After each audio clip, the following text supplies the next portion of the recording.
অনেক সাধনার পরে আমি পেলাম তোমার দেখা। শখ সবারই থাকে, বাগানীদের মনেও শখ থাকে যে আমার বাগানে এই গাছটা এনে আমি রোপণ করব।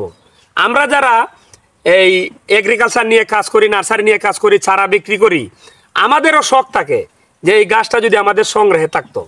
আমি এতদিন শুধু ভিডিও দেখতাম চায়নাদের, যে কেজি 10 10টা জামে নাকি 1 কেজি হয়ে যায়। তো এই গাছটি মাশাআল্লাহ আমাদের সংগ্রহে চলে আসছে। এই যে দেখেন, একেবারে ইন্ডিয়ার গ্রাফটিন, এখনো রয়েছে যেটা ইন্ডিয়ার গ্রাফটিনটা, এই গাছটি আমাদের সংগ্রহে আসছে। এই কয়েকটা গাছ দিয়ে আমরা মাদারও করব, তারপর এখান থেকে বংশ বিস্তার করব। অল্প কিছু চারা আনছি এখান থেকে। আমাদের সবুজ প্রেমী ভাই বোন যারা আছেন, যাদের মনে শখ আছে যে কেজি 10 জাম গাছ রোপণ করব, অবশ্যই আমাদের কাছ থেকে আপনারা নিতে পারবেন। সবাই ভালো থাকবেন, আল্লাহ হাফেজ।